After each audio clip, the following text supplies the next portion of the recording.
Springfield's Classic Rock. It's 5:51, and Tom Petty with Bax and Nagle on Rock 102. It is going to be cloudy today, eventually, with a high of 74. Tomorrow, some rain showers with a high of 69. Giggity. It's 52 right now in downtown Springfield. Hollywood Trash is brought to you by Western Mass Masons. Call them for all your foundation and chimney needs. Somehow you still care about what's happening in Hollywood. So, from Tinseltown, 3,000 miles away, it's Steve Nagle's Hollywood Trash. Holly Berry posted an intimate video on Mother's Day along with her boyfriend, Van Hunt, in bed. Really? Yeah.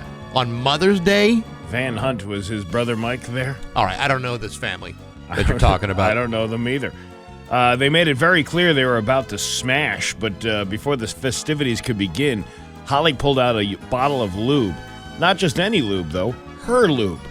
It's called Let's Spin, and it's from Respin, a company Holly founded to provide products for menopausal women.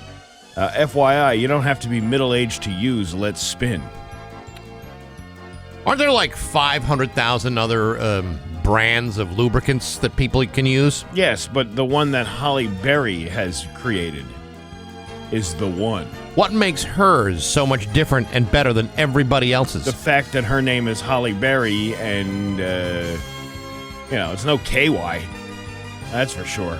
Well, the Respin website says, while created with midlife women's evolving needs in mind, Let's Spin is also a product that elevates intimacy for everyone, no matter their gender, age, or life stage. And then there she is, like hanging out with the dude in bed while she's holding the bottle of it. I always found that the most intimate moments between a man and a woman are best served by commercial endorsements and promotion. Yeah, well, hey, it works for some people. Honey, before we resume sexual activity, how about this delicious fried chicken from Kentucky Fried Chicken? It's finger-licking good. That means two things. I just think it'd be a mood killer, that's all. Well, I mean, if he's probably saying, I'm about to come into some money. That means two things.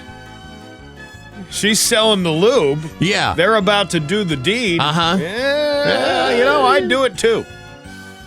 Probably for the amount of money they're going to get from the sales from menopausal women. Right. I mean, what's the demographic on the menopausal women? There's got to be quite a few of them. I'm sure there's quite a lot. Yeah, so I'm sure, Holly Berry was using this with her man, and he's sexy. Maybe I'll get a bottle of this, and that's how it works, man. By the way, just to clarify, I never go to bed without a bucket of chicken close by. Who doesn't?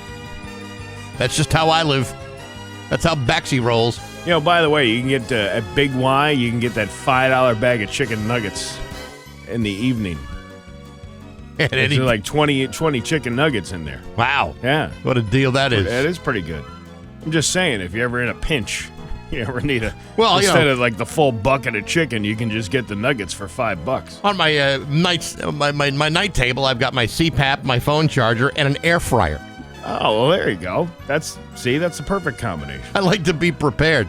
Opening statements began yesterday in Diddy's sex trafficking trial, with prosecutors promising to tell the jury about 20 years' worth of crimes, including kidnapping, arson, drugs, sex crimes, bribery, and obstruction. Meanwhile, Diddy's attorney admitted that Diddy was prone to violent outbursts, often fueled by drugs and alcohol, and yes, some of those outbursts may have warranted domestic violence charges. Please understand this man. But not all of them. But she said all the sex stuff was consensual and did not constitute sex trafficking or racketeering. The video of Diddy brutally beating his ex-girlfriend Cassie was shot down almost immediately. Jurors end up seeing it 4 times. The trial's first witness was a security guard who was called in the aftermath. A male escort who was allegedly paid to have sex with Cassie while Diddy watched also took the stand. I don't think this is going to go very well for him. I don't think so. And I'm also watching, obviously these are TikTok videos, so I'm not taking them as their, full-on truth. But it is kind of weird. They showed this thing with Ellen DeGeneres at the Oscars when she was hosting the Oscars, and she's walking around in the crowd, and she's like saying hi to like, hey Jeff, like Jeffrey Epstein was there. Sure. And then she's like Harvey Weinstein is her best friend. Oh yeah, they go way back. And all that stuff. And then like a couple of scenes later, she comes out, she's all dressed in white, like for the Diddy party. Yeah. It's just kind of weird.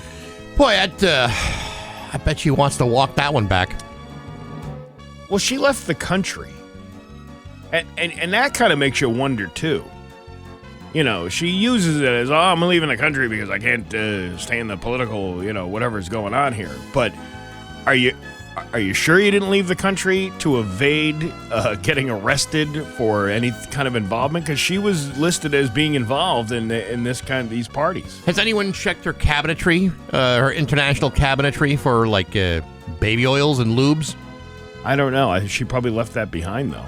You can't. I don't know. They have to be 3-ounce bottles to get them on the airplane. Well, you can buy them while you're there. Well, yeah, but and have baby oils in foreign countries. Yeah, that's true. But he looks very old now. Yeah, he's had a hell of a year. Don't you feel bad for him? Well, no, I don't. But somebody was like, look how old he got, and I'm like, well, yeah, he does. He probably was graying anyway. And he probably had a hairstylist that covered up the gray hairs that he had on his head. But now he's letting it go all night. There's no spa in the prison. Yeah. But he's also been through a hell of a lot of stress. Poor fella. No, I don't really find I have no sympathy for the man whatsoever. Not even a little bit. All right. Well, maybe I'm joking. I have no sympathy for him either. When he didn't have when he didn't have enough money in his commissary account for a honey bun. Those things are like gold in prison. Those are tough days. Fox unveiled its fall schedule yesterday and does not include The Masked Singer. It's not canceled, it's just on a break. It'll be back in January. In the fall, its time slot will be taken over by The Floor, hosted by Rob Lowe. That'll be followed by a new game show called 99 to Beat, hosted by Ken Jeong and Aaron Andrews. Does anybody even watch a lineup on network television anymore? Does anyone watch network television? Well, when was the last time that you sat down to watch a network television show? Well, I watch it on Hulu after it's aired, like The Family Guy. I'll watch those. Yeah, but even on your streaming services, do you ever say, gee, I wonder how The Masked Singer was next week? No. Or last week? I have never said that. Yeah, no one ever does. Never said that at all. No. Kim Kardashian under scrutiny after aerial footage reveals that back in January, she used industrial sprinklers to keep her state glistening during California's worst drought in history, along with all the wildfires that were going on. Officials call it a slap in the face. She must have had something to say. Oh my God, the last time I was soaked during a natural disaster, Ray J was flash flooding my Peach Canyon in that sex tape you can purchase on YouPorn for $39.95. Caitlin? Well, I never got that done and dirty with your mother, Chris Kim, nor did I irrigate her flower bed like that. But I did once motorboat the slop taco until my eyebrows steamed off. She squirted so hard I had to file a FEMA claim. And you know how hard it is for those guys to come out there. Oh, I know. What are you trying to say? What I'm trying to say is that crotch was wetter than a Malibu mudslide and twice as hard to escape. I came out looking like I fought a sea lion in a candle factory. I think it's the Yank Me Candle Factory. Yes, yeah. of course. And that is your Hollywood trash on Rock 102. You like it with eBay. And now, Bax's View from the Couch, brought to you by Rocky's Ace Hardware, Benjamin Moore Paint, Cabot Stains, plus rock-solid painting advice and expertise. Hey, good morning, sports fans. How the heck are you? Folks, remember a day ago when it seemed as though I was completely filled with wide-eyed optimism about the Boston Celtics? Well, I would like the opportunity to walk that back a few steps and re-examine my optimistic point of view. You see, my bristling overconfidence was evident prior to the goings-on of last night's Game 4 of the Eastern Conference semifinals, and as such, I did not account for other potentially devastating Celtics collapses, nor did I account for the possibility of a catastrophic injury to one of the team's major players. I failed to predict either one of those things, and so I would like to offer a humble retraction. You see, I did not expect the Celtics to blow another double-digit lead, nor did I expect the Celtics defense to allow Jalen Brunson of the Knicks to score 39 points. It would have been fine if they kept him to 20, maybe 25, but 39? To me, that's a problematic sign. Thankfully, Jason Tatum kept the Celtics in the game by scoring 42 points. But of course, that was before he was carried off the court with a potentially serious leg injury in the fourth quarter. Again, another problematic sign leading into Game 5 tomorrow night when the series comes back to Boston. But don't let me get ahead of myself, because I'm still trying to figure out how the team that played the Knicks on Saturday could blow another double-digit lead, lose by a score of 121-13, and find themselves one game away from elimination. Do I have the same sort of overconfidence in the Celtics I had 24 hours ago? No, I do not. Do I believe they can come back to win this thing in 7 games? I suppose anything is possible, but I would feel a whole lot better about those chances if I knew the results of the MRI that Jason Tatum is having later on today. But at this very moment, my wide-eyed optimism has taken me to a place where I want to cover my head with a pillow so I don't accidentally watch the train wreck that's about to happen. I'm sorry, the train wreck that has the potential to happen. I don't want to seem like I've given up hope. But hey, enough of my yapping. Sports brought to you by Rocky's Ace Hardware. You know, before you paint the house or even just a bedroom, ask yourself, how many houses have I actually painted? That's why you got to go to Rocky's. There's a trained paint professional at every store. If you're in Agawam, it's Rose. She'd love to help you. Good people, rock solid service at every Rocky's Ace Hardware. I'm Bax. That's my view from the couch. Springfield's Classic Rock. It's 9:14 in Kansas with Bax and Nagle on Rock 102. It is going to be sunny to start, then cloudy this afternoon with a high of 74. Tomorrow, going to see some rain. Because, as you said earlier, we need the rain. It's like so dry out there. Yeah. And a high of 69 giggity. It's 53 right now in downtown Springfield. So I was telling you yesterday about I got this pickup truck, which I've named Plank Sinatra because of the wooden bed that's on the back of it. And I've had this for a while, and there's seemingly been this consistent yet inconsistent issue going on of like a parasitic drain. You've dated one of them before, haven't you? Yes, I've had my share of parasitic drains in my life, and I've had several of them actually, and. So there was some. I didn't know what was going on. So I had a friend of mine who was nice enough to help me do all this stuff. Trying to figure it out. His son is also an expert in parasitic drains, electrician, electrical guy. Right. Gotcha. So there's something that was draining the battery, and I couldn't figure it out. So I got a new battery. I replaced an alternator. And yesterday, as I went to go return the alternator, get the core charge on your alternator. Mm-hmm. That sounds very manly, doesn't it? It really does. Most men have no idea what that means, but it does sound very masculine. So I stopped at Autobone, and I go into the Autobone, and I returned the part. And when I come back out, now the truck had started perfectly. After replacing the alternator, probably 5 or 6 times. I had gone all over the place yesterday after the show. Right. And I get back in the car and back in the truck, and and nothing. It's dead. It's completely dead. Right? Really? Yeah.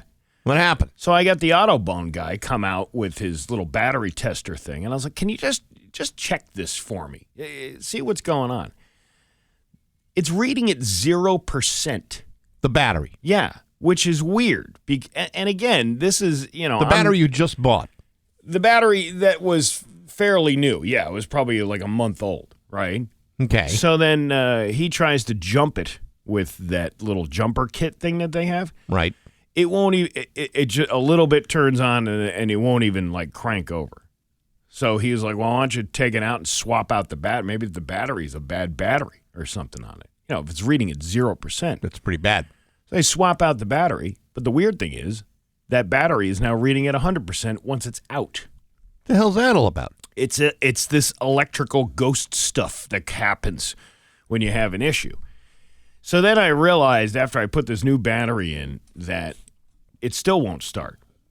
But yet when I jiggled the negative cable, then it started. You need a cable jiggle. So it's seemingly an issue with the terminal with the terminal because it had a little age to it. Sure. And then I put up a video asking people, what do you think this problem is? Because listen, there's enough noise on social media that people chime in on things they have no idea what the hell they're talking about.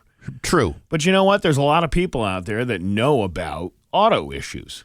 And there's always somebody who, of course, wants to volunteer that information because they feel like, hey, I've had this problem before. And, And there's no better platform to receive a quick answer than, say, social media. TikTok, Facebook, Instagram, right? Yeah. And this is way better than 22 News putting out a clickbait article, talking about some political issue that really nobody has any business answering to begin with, but people will chime in and pretend that they're some sort of expert on that subject. At least I know there are people out there that are, in fact, experts on these videos. So what do they come back with? Well, and the general consensus was that it is probably that negative terminal or at least the cable, and then and this is why I did this, because you start hearing stories going, what year is that Chevy Silverado? I was like, it's an 09. Well, here's the problem. Chevy had a problem years ago with the ground cables being corroded or whatever. But this is somebody put this cable in. It wasn't the factory. This is like an aftermarket Somebody cable? had, because they built the bed on it and they moved the battery from one side of the truck to the other. So that could be the issue too. But the cable, the terminals wasn't producing a good ground is what was happening. Sure. So eventually my friend came over last night. He replaced the terminal, and knock on wood, so far so good. I will tell you how that works out because that still might not be the issue. But right now, everything's working fine. But the other comments on the video were like, you know what your problem is? You bought a Chevy. And I made another video about this, because I was like, okay, so what? Like, if I bought a Ford, there'd be some a-hole out there going, you know what your problem is? You bought a Ford. And it's this penis measuring contest back and forth between these idiots who, don't appreciate the fact that, it's a 2-ton vehicle. Right.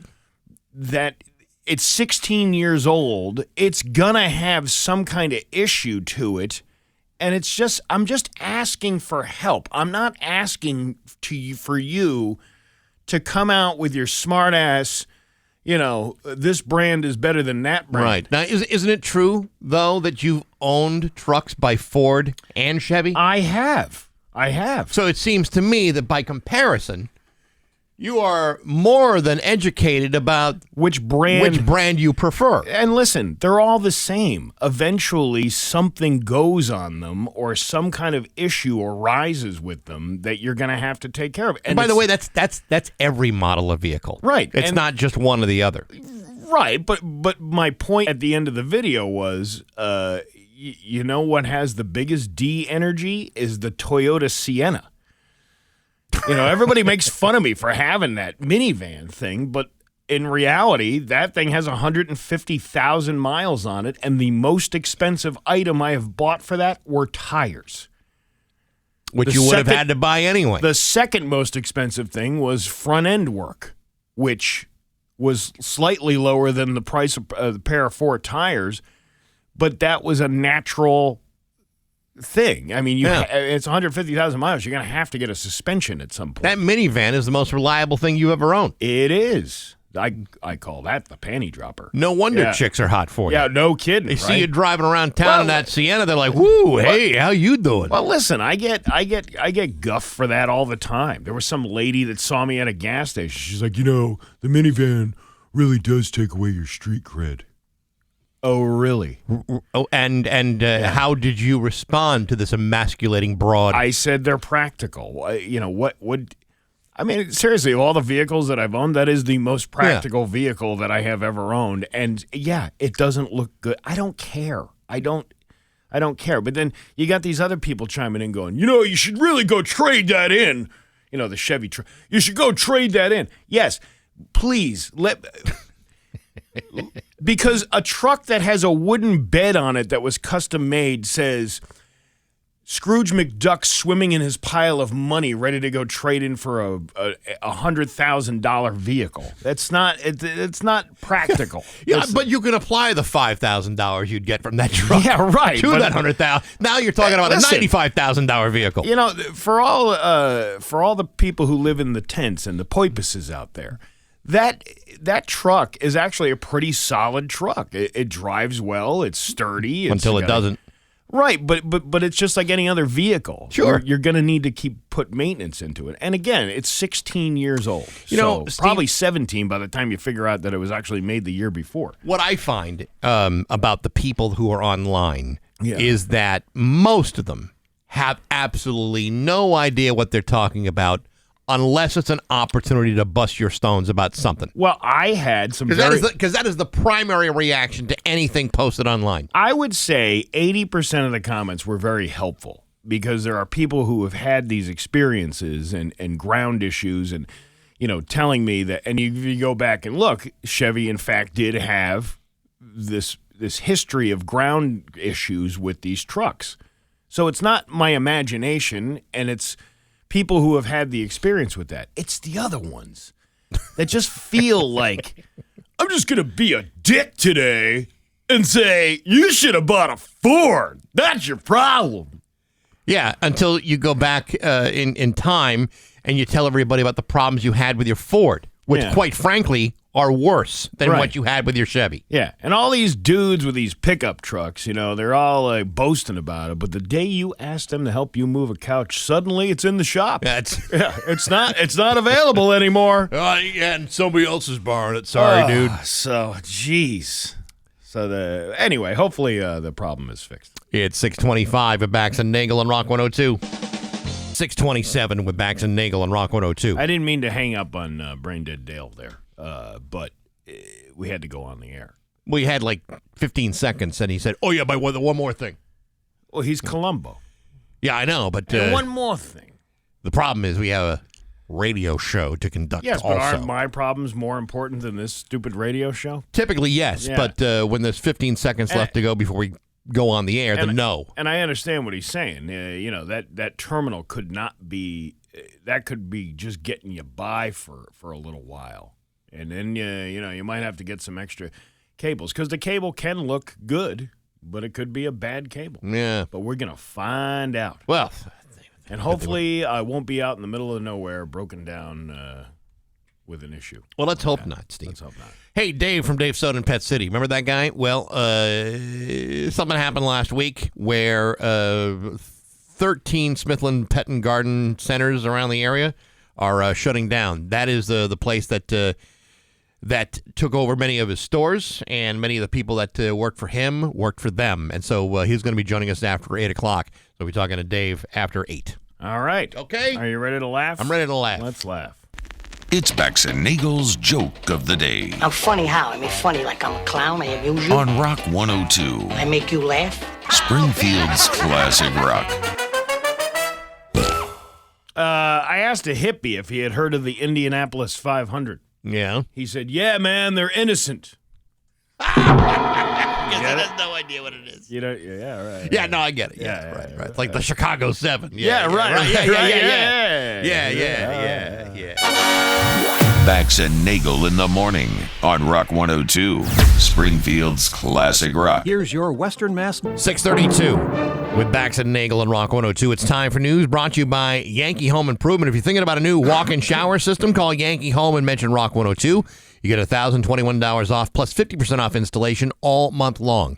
Here's local radio icon Steve Nagle. Thanks, Bax. A child has died as a result of a crash on Newland Street in Springfield Monday evening. Springfield Police Department spokesman Ryan Walsh said at approximately 5 p.m., an officer working at Bay State Medical Center shared that a juvenile was privately brought to the hospital after being involved in a crash. The accident took place on the 100 block of Newland Street, where a vehicle reportedly struck the juvenile. She died from her injuries at the hospital. Springfield police said all parties involved in the crash have been accounted for. The circumstances surrounding the accident are currently being investigated by the Springfield Police Department Traffic Unit in conjunction with the Hampden DA Motor Vehicle Homicide Unit. There will be updates as more information becomes available.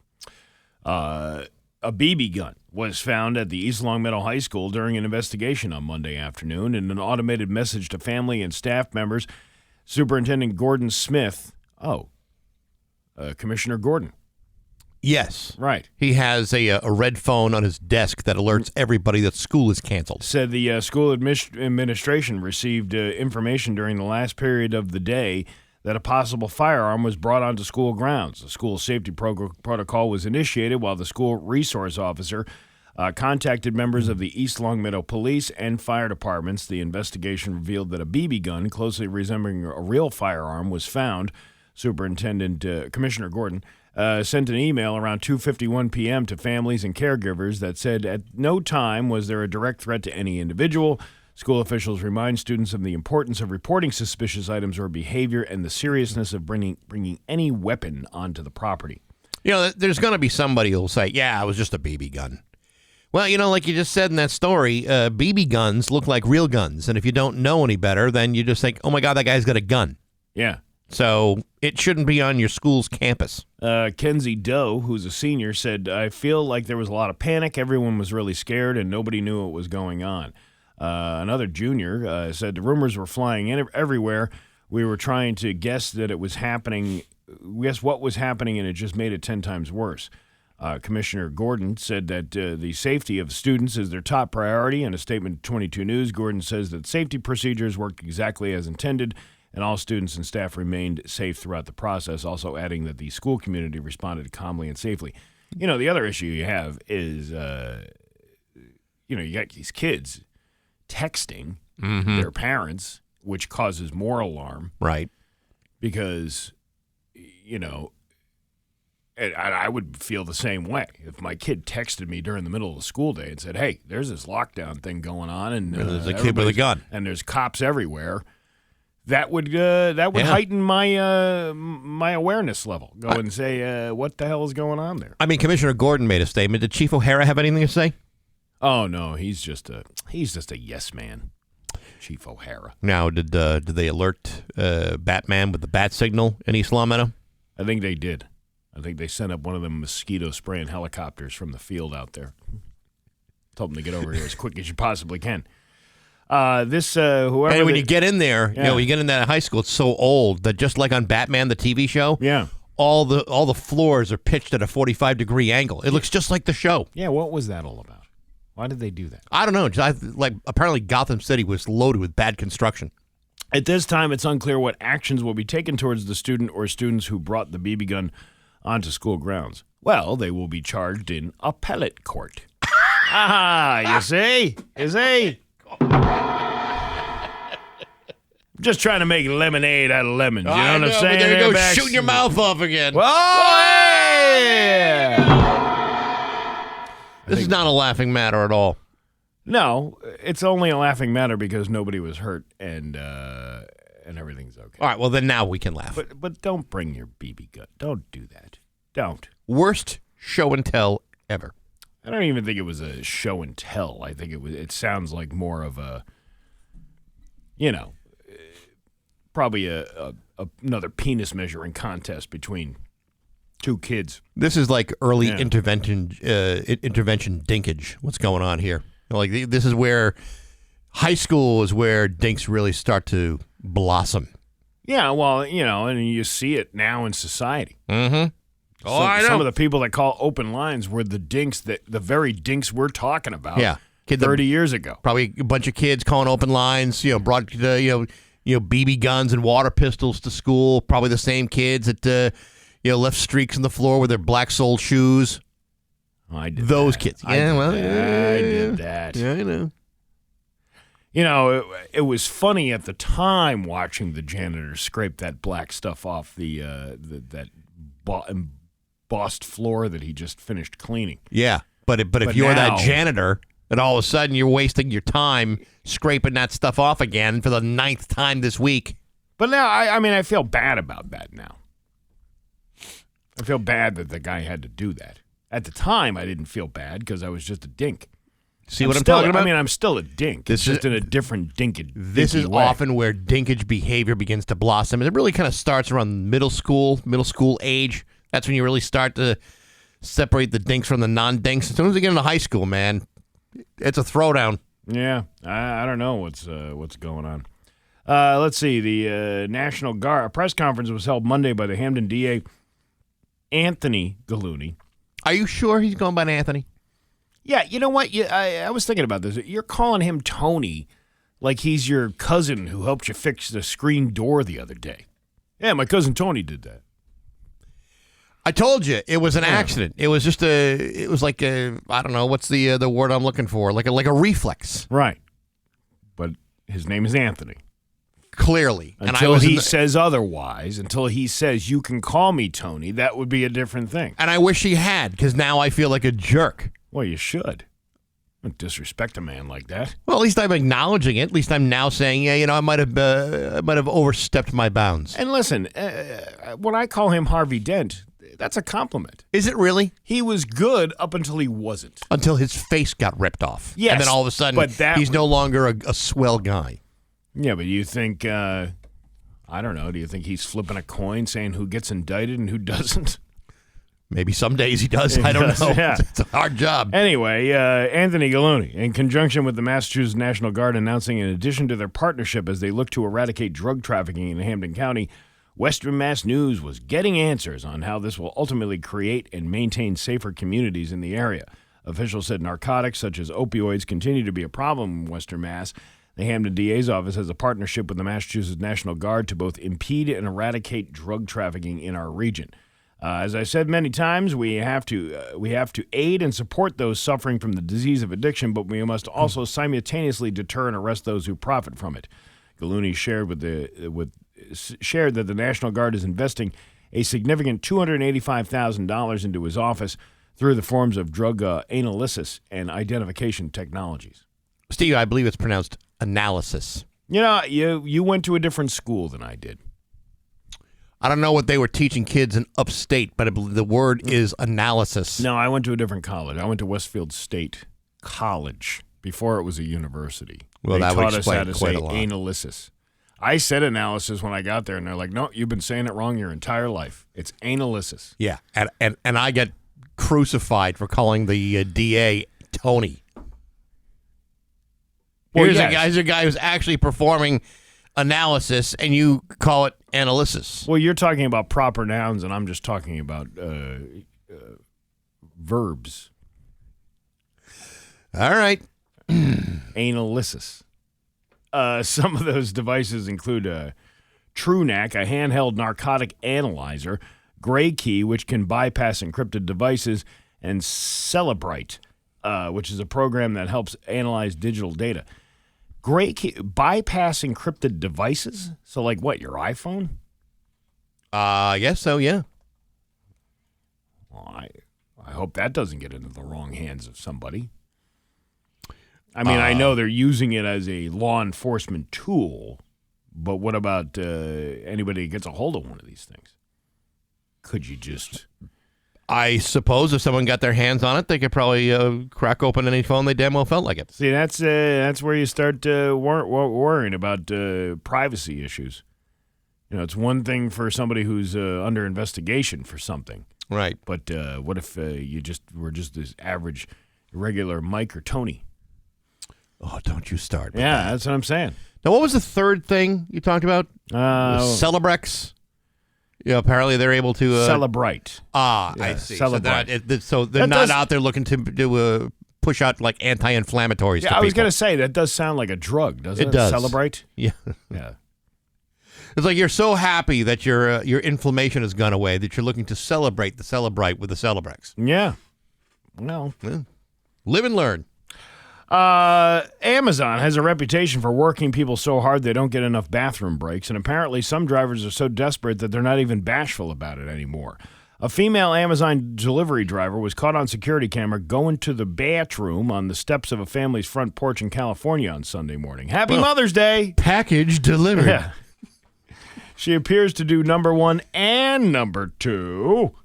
The homeowner says what? What? I walked right into it. Again. The homeowner says they also found a dirty paper towel on their property, but that's not all. That same morning, the same Amazon delivery woman was caught on another family's camera about a mile away, peeing on the brick walkway. Well, it needs to be pressure washed this time of year with all that pollen going on. And it was basically right next to where she delivered their package. She took a proof of delivery photo. Apparently, she was able to crop out her own desecration out of the picture. Okay. Amazon confirmed that the driver was a contractor working for them. In a statement, they said, "We're deeply disturbed by the unacceptable behavior of this delivery driver and apologize to the customers involved. We immediately identified the driver, and they are no longer delivering on behalf of Amazon." If you eat this corn that's more of a UPS thing. What can Brown do for you? Yeah, right. Yeah. Yeah, that's our job. We've been doing that for years. You know, if you order corn today, in 2 to 3 days, it'll come out in a package. Or peanuts. Right. The woman's face is clearly visible on the footage. And if Amazon passed her information on to the police, there's a good chance she could face charges, but there's no details on that yet. I don't understand how you would not, with all of these people having ring cameras and having surveillance, that you wouldn't be caught doing something like that. And not even trying to, like, you know, you didn't even, like, go into the wood line of this person's home. At least if you try to make an effort to go into the woods where nobody would typically be because you had to go so bad. Well, you don't do it right there on the doorstep. Maybe, just maybe, if Amazon changed their policy, a driver wouldn't feel compelled to drop a load in someone's yard.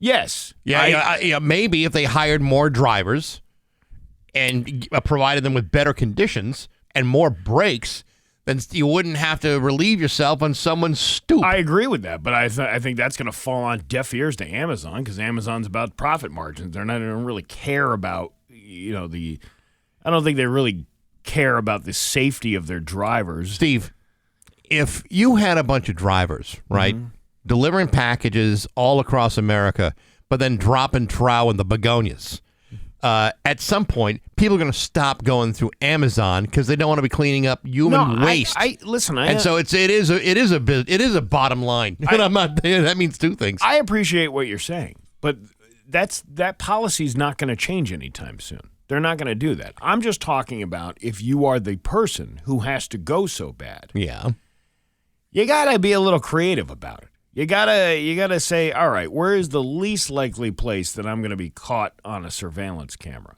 If these policies aren't going to change from Amazon and I have to go so bad. The least likely place is a public restroom. Yes, but you can't make it to a public restroom because you're in a thing. You're kind of caught between a rock and a hard place. Actually, you're caught on the stone walkway between the fence and the front door. Yeah, right. Yeah. So, I don't know. Maybe it was a nice little extra bonus package. I think you've left a bonus package on the front step. Here's your free gift. By the way, the free gift is not returnable. Your Pioneer Valley forecast today is going to be eventually cloudy with a high of 74. Tomorrow, rain with a high of 69 giggity. It's 53 right now in downtown Springfield. I'm Steve Nagle, and that's the news on Rock 102. Oh, yeah. Are you... Rock 102, Springfield's Classic Rock at 6:54, and the Foo Fighters are Bax and Nagle on Rock 102. It is going to be sunny to start, then cloudy later on today with a high of 74. It's 53 right now in downtown Springfield. Hey, Steve Nagle, do you know that guy? I don't know who that is. He's throwing a party, and you happen to be invited. I didn't even know that. Yes, Saturday, June 21st at Vanished Valley Brewing in Ludlow. Celebrate the start of summer and help raise money for Rick's Place. Rick's Place, as you know, provides free support for grieving children, teams, and their families after a loss of a loved one. It's going to be live music, loads of activities to keep the kids entertained, prizes, food, all kinds of stuff.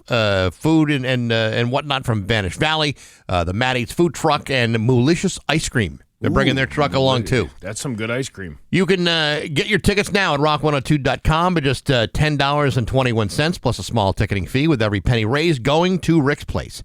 It's Steve Nagle's summer kickoff party, June 21st, noon to 3.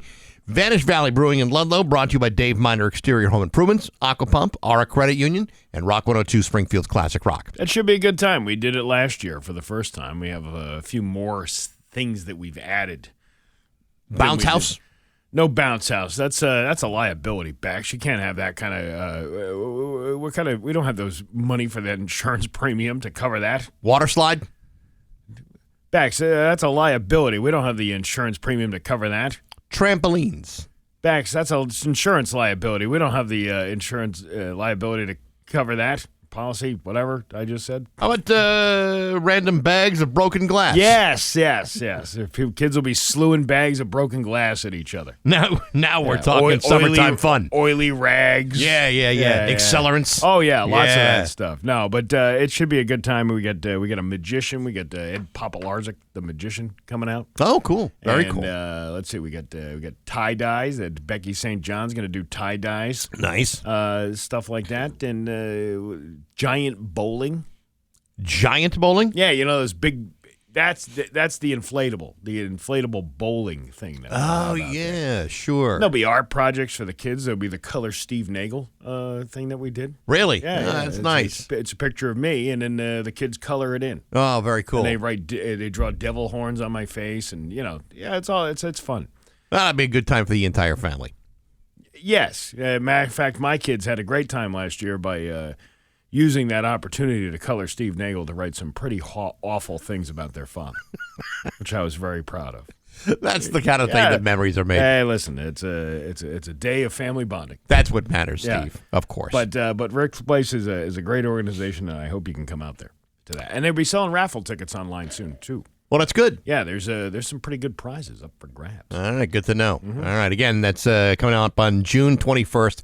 At Vanish Valley in Ludlow. It's 6:57 with Bax and Nagle at Rock 102. And now, Bax's View from the Couch, brought to you by Rocky's Ace Hardware, Benjamin Moore Paint, Cabot Stains, plus rock-solid painting advice and expertise. Hey, good morning, sports fans. How the heck are you? Folks, in this world, there are people who see things through a realistic point of view. See the world through a lens that fails to provide for misinterpretations, over-speculations, and delusions of grandeur. On the other hand, there are also plenty of people who are prone to misinterpretations, wild speculations, and sweeping delusions of their own self-importance. Thankfully, I'm not one of those people. I find that my humility is one of my finest traits. Nevertheless, not everyone can be such a selfless, benevolent, and clear-minded citizen of the world like me. Among those people would include recently drafted Shedeur Sanders of the Cleveland Browns. You may recall hearing a thing or two about Shedeur Sanders being overlooked in the first 4 rounds of the draft before being selected by Cleveland in the 5th round, despite being a heavily touted prospect that could have gone in the first round. Now, you may recall that 25 years ago, the New England Patriots drafted some guy named Tom Brady in the 6th round with the 199th pick, and that guy turned out to be pretty damn good. Recently, Shedeur Sanders spoke to Tom Brady, and yesterday, Shedeur gave reporters a little bit of insight about that conversation, to which Shedeur said, quote, "My story is going to be similar. I was a late-round draft pick, but we're here now, and none of that stuff matters." Really? You're going to share a similar story to Tom Brady, the single greatest quarterback in the history of the NFL, with 7 Super Bowl championships, 15 Pro Bowl selections, and 3 league MVP awards. Is that where you see this whole thing going? Because I got to tell you, kid, your late-round selection is about the only thing you're going to have in common with Tom Brady. You see, even if you had boundless talent, you're still playing for the Cleveland Browns, a team where careers go to die, a team that's had 13 head coaches in 25 years, a team that's signed to a $230 million fully guaranteed contract to a serial sex offender, a team that has not won a championship in 61 years. At what point do you expect the Tom Brady Shedeur Sanders story to intersect? Because I got to tell you, I don't really see that ever happening. Ever. But hey, enough of my yapping. Sports brought to you by Rocky's Ace Hardware. You can grill with propane or go to Rocky's for a Traeger Woodbridge, the wood pellet grill that's fully digital. Get true wood-fired grill flavor. Delicious. The Traeger Woodbridge, only $700 right now at your neighborhood Rocky's Ace Hardware. I'm Bax. That's my view from the couch. Rock 102. Rock 102, Springfield's Classic Rock at 7-11 and Ozzy with Bax and Nagle and Rock 102. Sunny and nice to start, then becoming cloudy this afternoon with a high of 74. Tomorrow, rainy with a high of 69 giggity. It's 55 right now in downtown Springfield. How about another round of Am I the A-Hole? Yes. We got a couple of different ones here. There's some neighborly issues going on. Okay. Am I the a-hole for towing my neighbor's car for blocking my driveway? Here's the tea. I live in a neighborhood where parking is a little tight, but there is a copious amount of space around the block. It's not impossible or a super far walk. I pay more rent than most around my home, somewhere between $100 and $250 extra, specifically because I have a driveway and a garage. Like a whole-ass garage. It's not a mystery that it's there. It's not hidden at all. It's very visible, and my driveway has grass along it, but still has a noticeable driveway as I've lived here for 2 years and use it regularly. The other day, I left my house late, around 10:30 p.m. or so, to grab something from the store and visit a friend. I came back around 12 a.m., and boom, my driveway's blocked. Not like slightly nudged into it. I mean, like parked right in front, like they own the place. It was street sweeping, so the street parkers moved their cars to our side of the street. Uh-huh. I checked my security cameras, and I have multiple because I'm not new to the neighbor nonsense, and saw what happened, but I could barely make out that it was a woman, but not exactly who it was. This woman, who I now know lives on the corner across the street, used my driveway to turn around, rude, and then decided to just park there. Bold. There were multiple spots available on the street at the time. I have receipts. And some light backstory. Our daughters used to be friends, but after a kid drama moment, this woman told her daughter not to play with mine anymore. Okay, fine. My daughter and I moved on, but now this? Now she's parking in front of my driveway like she pays rent for it? Anyway, I waited. I gave her time. I hoped she'd come and move, and she parked at 10:30 p.m. I tried to be good neighbor and parked elsewhere. At 8 a.m., I had someone coming to help fix my car, in my driveway, and her car was still there. So I called the cops at 8:30, who now called the tow company and had it taken. No warning, just proof, consequences. Why would I be neighborly when they weren't even courteous to me? Here's where it gets fun. The cop who came gave me flack for it. He was like, well, you could have partially driven through your yard up on the curb to get in. Sir, no, I'm not damaging my grass or squeezing past someone else's car and damaging both just because you don't want to wait for a tow.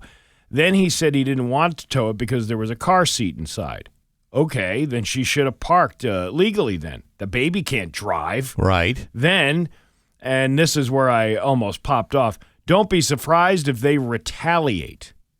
It's a cop telling me that. Okay. Oh, retaliate against me for using my own driveway? I told them that's why y'all are here. And then I found out who the neighbor was, found out they are from Jamaica, and was inclined to give them a pass if the rules were different there. But surprise, it's also illegal to block driveways in Jamaica. So, you already know better, girl. Anyway, she hasn't said anything to me, but she did come out as it was being towed and probably paid a cute little bill.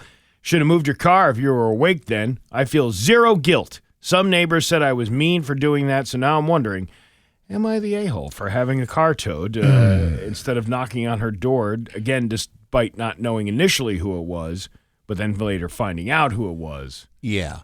Yeah.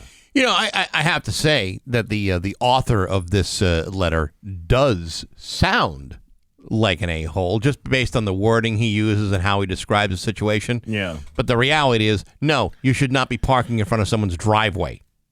No. I think I would try to make an effort to find out who it was first, and then scold them. Well, Who if you do lived think you are, you jerk. if you lived like a busy neighborhood, Yeah. a heavily populated neighborhood, like any number of neighborhoods in say like Chicopee or Springfield. Yeah. You're gonna be knocking on doors. Hey, is that your Impala blocking my driveway? Yeah, I'm probably not gonna do that. I'm going to call the police and have that thing moved. The only thing that kind of got me about this was because this is a woman that wrote this. It wasn't a guy that did this. She later clarifies that in the update. But it's rude to turn around in somebody's driveway. I know she parked in front of the driveway. That was probably the rude part. But to turn around in somebody's driveway? I don't think that's rude. It's an easement. You don't own that first, what was it, 4 feet? I think it totally depends on the town. But yeah, you might be right. Could be 4 feet, 5 feet. But either way, yeah, you can turn around in someone's driveway.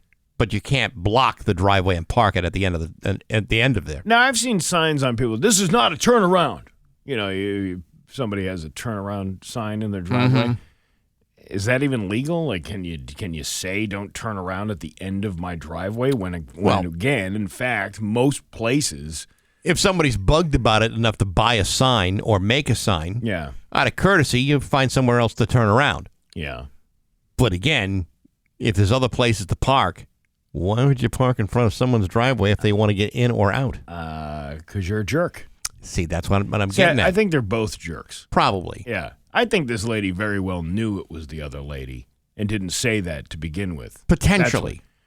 She had the problem with her daughter earlier about not hanging out with the kid. Yeah, but is she saying that after the fact, after she found out whose car it was, or is she saying that before the car was actually towed? I don't know if I'm believing that. Yeah, I don't know. Yeah. All right. Well, there you go. Moving on. Ready? Yes. Am I the a-hole for giving my husband the silent treatment after he told me my post-birth body turns him off? Well, I got a buddy.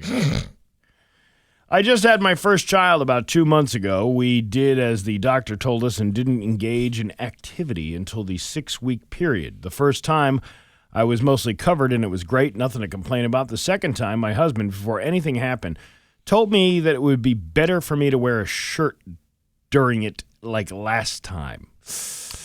I was immediately defensive and asked him why, and he told me it was because my post-birth tummy is uncomfortable to look at and it would turn him off.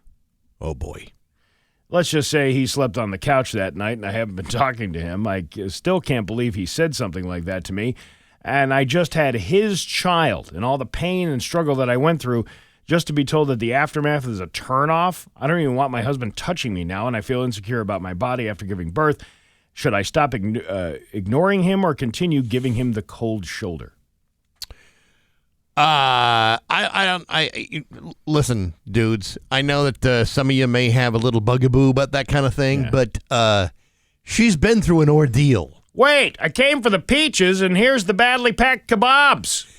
See, that's what I'm getting at. That may be how you feel, but I would not express that out loud, especially after what she's been through to give birth to your child. This guy doesn't seem like he's been married long enough to learn that the keep your mouth shut a rule. Yes, there are some things that you should share, many things you should share, but there are a small number of things that are best kept to yourself, unless you either have protective headgear or an escape route.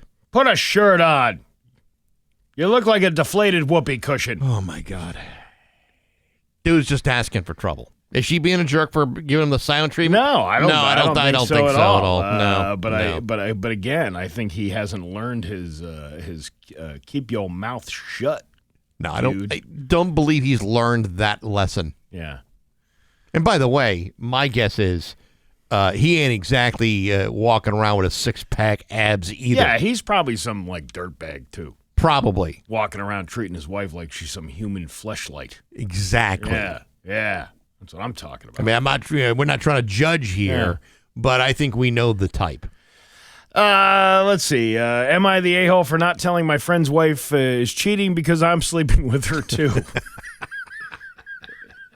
Listen, we listen and we don't judge, Bax, okay? No, not yet. I, 34 male, have a friend, Jake, who's 36 and who has been married for about 5 years. I've known both him and his wife, Lena, 33, for a long time. We were all part of the same college friend group. About a year ago, Lena and I crossed the line at a party. It was supposed to be a one-time thing, but it kept happening. I know it's wrong. I've tried to break it off multiple times, but she always pulls me back in emotionally. Recently, another friend in our circle confided to me that he suspects Lena is cheating, but he doesn't know it's me. He's planning to tell Jake. Now I'm being pressured to come clean, no pun intended, right, before someone else spills it. But here's the thing. I don't want to destroy Jake's life and my friendship in one blow. Well, shouldn't you have thought about that before you decided to bang your friend's wife? Well, some people don't think fully before they act. I know what I did was wrong, but I also know Jake. If he finds out, he'll lose his mind. I've started therapy to deal with the guilt, and I'm trying to change. But telling him might ruin everything and help no one. So, am I the a-hole for keeping it to myself instead of telling him the truth? No, actually, you're an a-hole because you did it at all. You're breaking this. You're breaking like the number one bro code, law. Yeah. Thou shalt not sleep with your best friend's wife. Yeah. Well, I mean, yeah, you're right. I guess you're right. I mean, I was trying to justify it somehow, but there's really you can't justify it. And even if you say, "Oh, I feel really bad about it," but you still did it. But like, how's that conversation go with the friend who's like, "Hey, I think she's cheating on him." What? With who? Me? I don't know.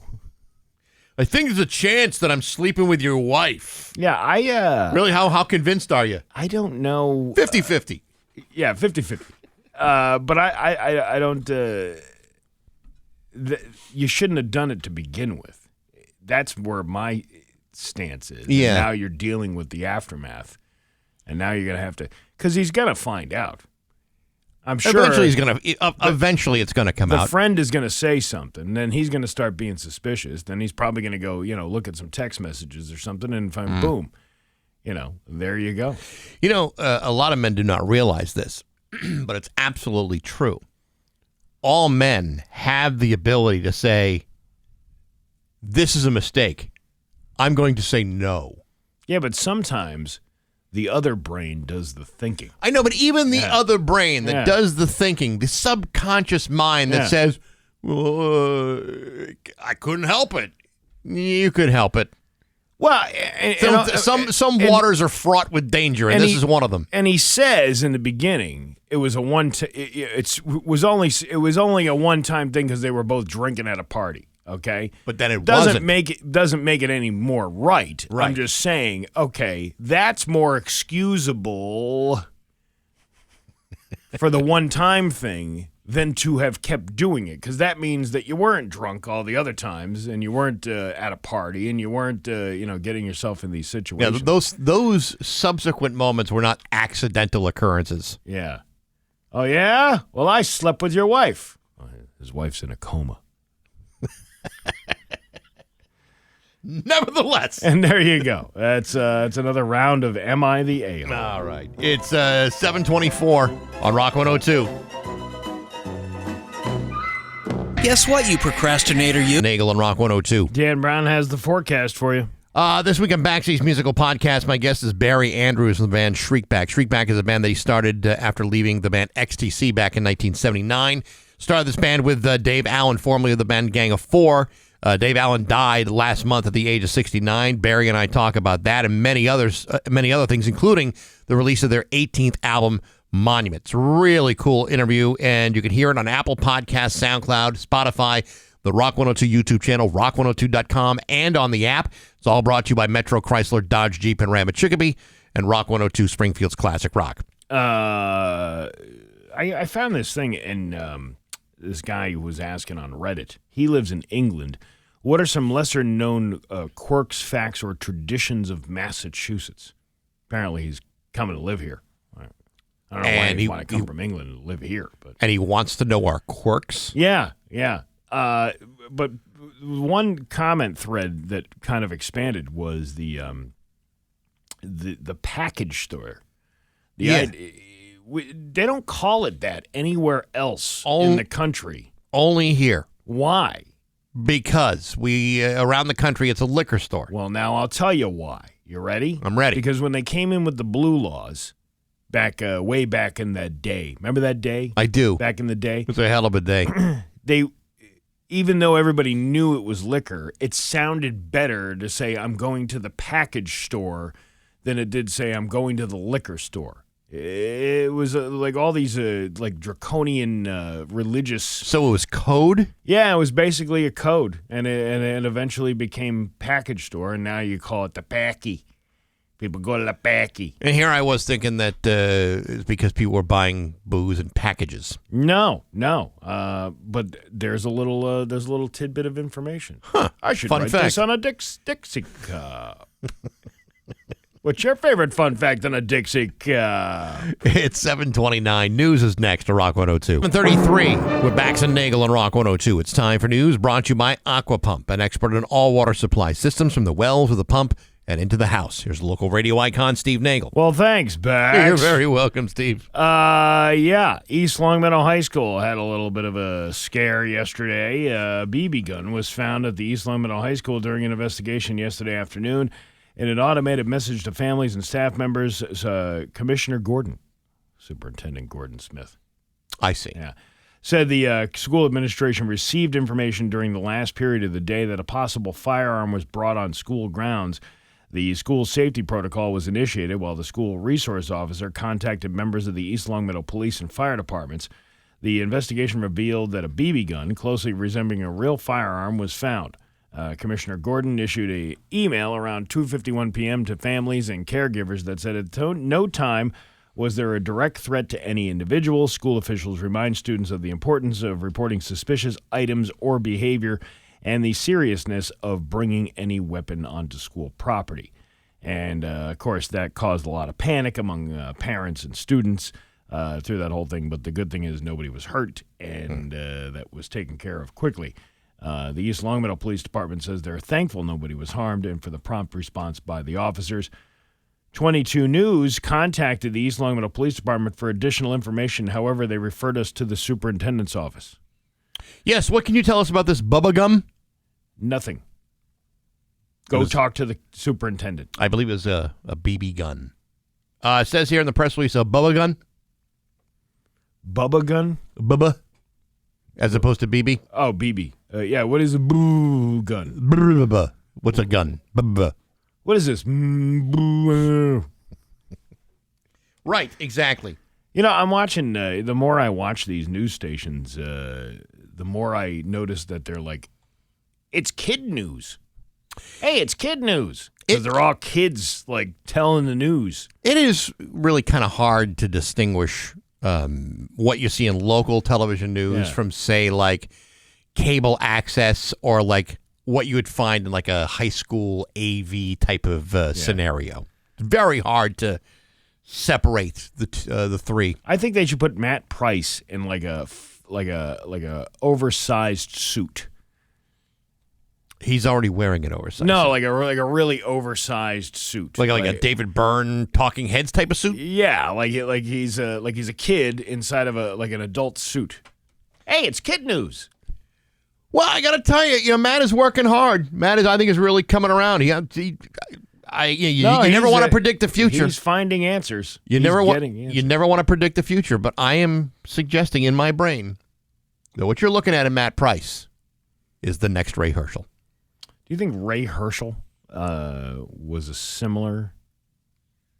a similar style? I don't remember Ray at the beginning of his career. Yeah. I only remember from like the middle to the end of his career.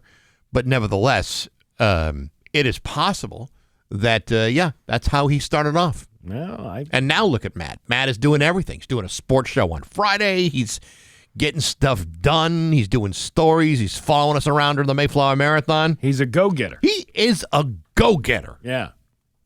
Kid's got a lot of moxie. He's like the chicken hawk on the Looney Tunes. Yeah. I'm a news reporter. I'm going to get me some news. And then Ray Herschel comes in and goes, "Yeah, you bother me, boy. Yeah, get away from me, boy. You bother me." I can see that happening. Yeah, maybe. A woman. I was trying to. Let's talk about the Walgreens closing up on Boston Road. Can you imagine that? Walgreens has just announced a store closure in Springfield. The store at 1440 Boston Road will close on June 24th. It's part of the company's business plan to close 1,200 of its roughly 8,500 locations nationwide over the next 3 years. Walgreens said that the prescription patients can choose another location nearby or sign up for delivery. That would seemingly be a very busy Walgreens. You would think so. Or is it because it's not really the best location because of the accessibility? I don't really know what the problem is. Because that's kind of a hard intersection there. Yeah, it is. But, the closing of a Walgreens just seems so... Yeah. It just seems odd. I mean, I know, some of these major pharmacies are struggling a little bit. Yeah. But it seems odd that of all the places, a place where we all need to go from time to time to get our our pills and medications, that it would close. There's something, I actually like a Walgreens over a CVS. There's something about, I don't like carpeted floors. And that's what does it for you? Yeah, it really does. When you talk about the psychology of a layout of a place, that's one of those subliminal things that makes me feel, I don't know, more free when you don't feel like you're being restricted by a carpet. I'm a very odd person. You are very strange, because I actually prefer a carpeted floor. No, I find there's more cushioning as I walk through the store, trying to find the things I can't find and what aisle it's in. No, I seemingly feel that an open floor plan without any carpeting is better than the CVS is.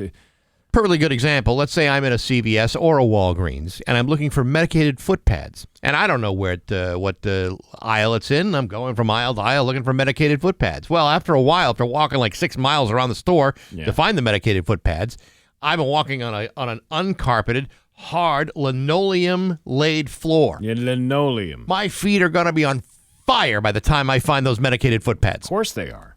But if I go to a CVS and it's got a nice plush Berber on the ground, I know my feet are going to be in a good mood by the time I find what I'm looking for and get the hell out of there with my 9 feet of receipt. No, I think there's something more charming about a Walgreens than there is a CVS. To each its own. Everyone's got their own, their own thing. You know, it's funny for all the whatchamacallit, the drugstores. Remember, they were like, we're not going to sell cigarettes anymore because they're dangerous. You know, they don't sell cigarettes. And it's not every store nationwide. Yeah, I know. When I went into Las Vegas, to the Walgreens in Las Vegas, you could buy booze. Like, they had a full-on liquor cabinet there. Yeah. It wasn't like, you know, here's our shelf of nips. It was like full-on bottles of liquor that you could buy. It was like I've being seen, in a I've seen liquor some where store. they sell like beer and wine, but never like hard liquor. This was Wow. hard liquor. I mean, it's Vegas. I mean, you can do whatever you want there. But it was just so odd to be in a drugstore that you typically go into all the time that doesn't have any of that stuff. Right. But it's like, where's your concern for safety now? It's that there's no concern for safety when you're double charging for liquor bottles. Yeah. Next to the NyQuil. I mean, we don't have a problem selling, other addictive substances like, black box medication, like opioids. We have no problem selling those things. But cigarettes? I always thought that's dangerous. I always thought that was a dumb rule. We're eliminating cigarettes because it's unhealthy, and that's not part of our plan to be the healthy drugstore. And then Meanwhile, here's 90 days of Vicodin. Right, but even like, you think about candy. Yeah. You have aisles and aisles or shelves and shelves of candy that could potentially be dangerous. I mean, you could pretty much pick anything that would be damaging to somebody's health if you took enough of it. But yet, they'll put Axe body spray behind lock and key. Oh, my God. You'll That's figure that's that. the most dangerous thing. You get yourself beat up smelling like that. Yeah. A woman in Mississippi allegedly robbed a Dollar General and then went back for her phone at the scene while authorities were investigating. According to the Gulfport Police Department, the armed robbery happened around 9:32 p.m. on Sunday at the Dollar General on Dido Road. I'm sure you know where that is since you've been to Mississippi, Gulfport, Mississippi. No, I haven't, actually. Police said 34-year-old Jacina Faye Ezell entered the store with a firearm and demanded money. Ezell then allegedly got into a fight with an employee before leaving the scene with an undisclosed amount of money. Officers said they were at the store investigating when Ezell returned to the scene and asked about a cell phone she dropped during the robbery. Excuse me, officer, I was just in here robbing this place with a firearm, and I think I may have dropped my cell phone. Do you have a license to carry this gun? Oh, no. No. This is a gun that I stole and wore the scraped the serial numbers off of. Ezell was arrested and taken to the Harris County Jail. She's being held at a $100,000 bond. You know, we need to expand the satellite campuses of the Steve Nagle College of Criminal Knowledge. Just leave the phone there. You could always say somebody else dropped it. You know, I've always been amazed by when a criminal is caught in the midst of calling the police for something that illegal to happen to them while they were doing something illegal. Well, I've always questioned that train of thought. I think it's like a mentality thing. Like, hey, you know what? If I just throw them off, Yeah, right. that ain't gonna work for you. It's like calling the police and wanting to file a police report because someone stole your heroin. Hey, somebody stole my heroin, man. Well, how many times have you seen that with a guy calls the cops because a hooker took his money? Hey, I paid this woman for $50 worth of sex, and she took $150 from me. Okay? You just did something illegal, right? What?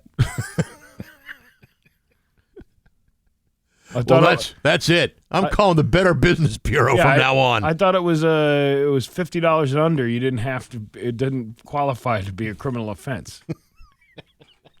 We're making up our own rules here. That's right. Your Pioneer Valley forecast today going to be cloudy with a high of 74. Tomorrow, rainy with a high of 69. Giggity, it's 59 right now in downtown Springfield. I'm Steve Nagle, and that's the news on Rock 102. Oh, yeah. This is Dale for Northeast Men's Health.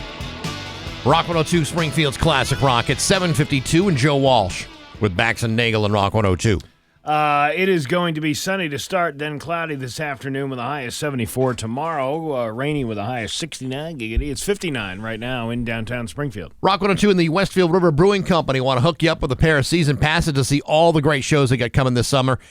Shows like Bostix, Led Zeppelin, Completely Unchained, Back in Black, Foo Fighters, and more.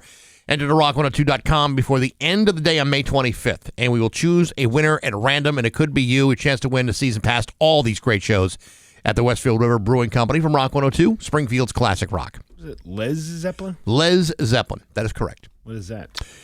I believe it is a Led Zeppelin tribute band. Yeah. That is correct. All-girl powerhouse quartet has captured the essence, spirit, power, and seductiveness of Led Zeppelin. See? Sounds terrific. Oh. Yeah. It's an all-chick Led Zeppelin cover band. Ever hear the Iron Maidens? It's an all-female Iron Maiden tribute. I wonder if they sing Hairway to Heaven. I don't know. Yeah. I don't really know. I know that Paul Leary from the Butthole Surfers, who we talked to last week on the podcast, that band had an album called Hairway to Steven. Ooh. Yeah. All right. Yeah. And they work with John Paul Jones. Well, there of you Led go. Zeppelin. Everything's kind of like, connected. Full circle. Yeah. That's what it's all about. I love full circle stuff. Hey, is there somebody here? Yeah. All right. What? You're going to get the thing? Well, I can't talk to anybody. I can't do this story without you. I'll be right there. All right. Starbucks. You know Starbucks, right? Yep. They're known for misspelling people's names on their orders. But what if you saw something concerning on your cup? What would you do? Like a booger? Well, no. A couple went to a fast food place in Florida called Freddy's Frozen Custard and Steak Burgers. And they noticed that instead of their name on their receipt, it just said help. It was obvious in big, bold font, and it was also handwritten in black marker on a takeout box. They weren't sure what to do, so they posted a photo on social media and asked if this is something they should call the cops about or if it was just a joke or a random placeholder or something. A lot of people said they should let somebody know, including some police officers that were following the post, so they called the police. They actually said they called soon after and didn't wait for all the responses on social media to get it done first. The police sent someone out, and the customer said they found out that it was just an employee playing a prank. So it wasn't a cry for help. It wasn't like please save me because they're holding me against my will at the Starbucks. No, but I would have called the cops. Wouldn't you have? If you got a receipt that said help on it? Probably. Yeah. Yeah, but I have a tendency to overreact in stressful situations. When somebody is like pleading that they might be being kidnapped or being held against their will somehow. I leap to judgment. Oh, well, good for you. I'm glad we cleared this up. I bound right to it. Well, there you go. There you have it. we got a guest coming up next hour. Yes, Dave Ratner, formerly of Dave Soda and Pet Never City. heard of that guy. Never heard of him? Yeah. He's been around for a while. Where is these stores that he had? Well, they've been around, and we'll be talking to him about that and some developments and whatnot coming up in just a few minutes All right, if you say so. on Rock 102. And now, Bax's View from the Couch, brought to you by Rocky's Ace Hardware, Benjamin Moore Paint, Cabot Stains, plus rock-solid painting advice and expertise. Hey, good morning, sports fans. How the heck are you? Folks, remember about a day ago when it seemed as though I was completely filled with wide-eyed optimism about the Boston Celtics? Well, I would like the opportunity to walk that back a few steps and re-examine my optimistic point of view. You see, my bristling overconfidence was evidently prior to the goings-on of last night's Game 4 of the Eastern Conference semifinals, and as such, I did not account for another potentially devastating Celtics collapse, nor did I account for the possibility of a catastrophic injury to one of the team's top players. I failed to predict either one of those things, and so I would like to offer a humble retraction. You see, I did not expect the Celtics to blow another double-digit lead, nor did I expect the Celtics defense would allow Jalen Brunson of the Knicks to score 39 points. I would have been fine with 20, maybe 25, but 39? To me, that's a problematic sign. Thankfully, Jason Tatum kept the Celtics in the game by scoring 42 points, but of course, that was before he carried off the court with a potential serious leg injury in the fourth quarter. Again, another problematic sign leading into Game 5 tomorrow night when the series comes back to Boston. But don't let me get ahead of myself, because I'm still trying to figure out how the team that played the Knicks on Saturday could blow another double-digit lead, lose by a score of 121 to 113, and find themselves one game away from elimination. Do I have the same sort of overconfidence in the Celtics I had 24 hours ago? No, I do not. Do I believe they can come back and win this thing in 7 games?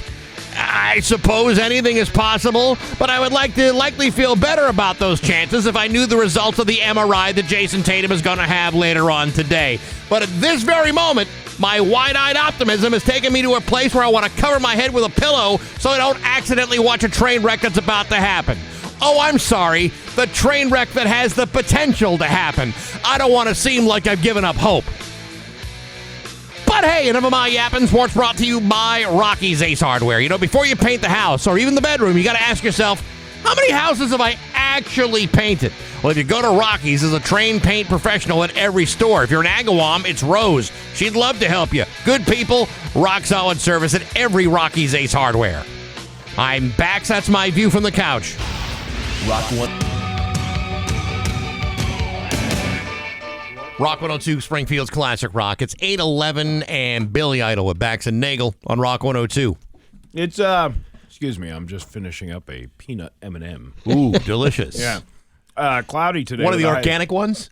Yes. Good. Cloudy today with a high of 74. It's 59 in downtown Springfield. So last week, there was a big story that Smithland Pet and Garden Centers with 13 locations in Western Mass and Connecticut would be closing after 40 years in business. Many of those locations were at one point owned by Dave Ratner, who has been on our show since the very beginning in 1995 and beyond. Never heard of the guy. Never, really? Yeah. No? Well, Dave, formerly of Dave Soda and Pet He's City. a miserable SOB. I know him. It sounds like Oh, I could have told you that. Yeah. Right. But anyway, many of these locations were owned by you. You were on the news talking about it, and it was. I mean, it's a big. It was embarrassing. Deal. Why? It was. You know, I was fine, and then it just like hit me when I was talking to the reporter. You know, it's oh, you were that crybaby bitch Yeah. on the news I saw. That's who that was. All right. Okay, but you're Dave Ratner. That's Okay. exactly what my wife said. I Yeah. can't believe I married you. But Embarrassment. But you in are. all fairness, how many people have cried watching local news? I know. Quite a few. I know. Well, I mean, but that's. I mean, it's emotional.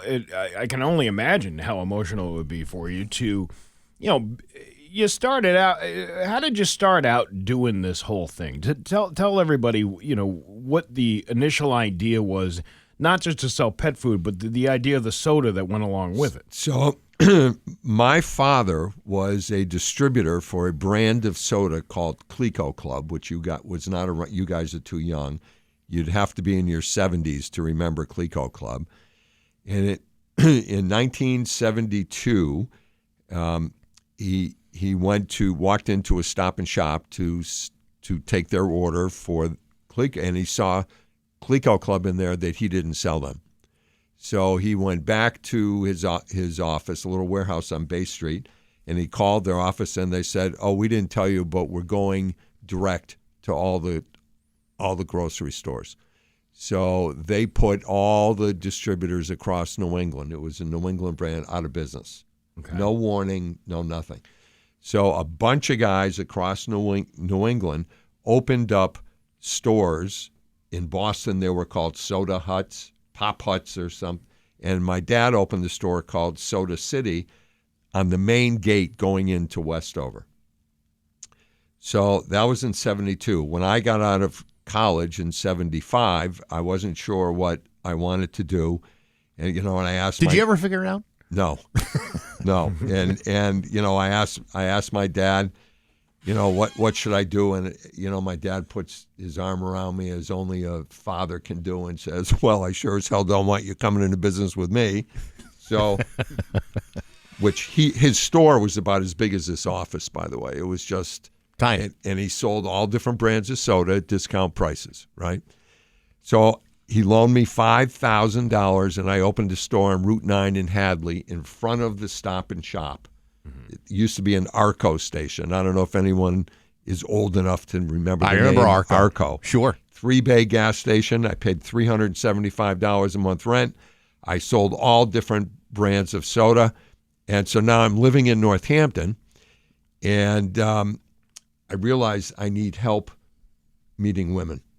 Mm-hmm. Amazingly enough, I need help meeting women. So I bought a puppy, Bentley Beagle.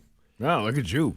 So about a year later, I walked into the Stop and Shop to buy Bentley dog food, and I looked down the aisle and I said, "Holy smokes, there is more pet food in here than there is soda." And I went back to my little 3-bay gas station, called 9 Lives in Purina, and went into the pet food business. And that's how it started. That's literally how it started. And then as the years went on, I would open in 40-something years, I had 7 stores, so it wasn't like rapid fire opening of stores, but the pet food business kept growing, the soda business kept shrinking. And, because I was on the floor all the time selling, I knew what customers wanted. And then this part sounds goofy, but you guys get it. My customers trusted me. Yeah. Mm-hmm. Which is the key to any small business is trust.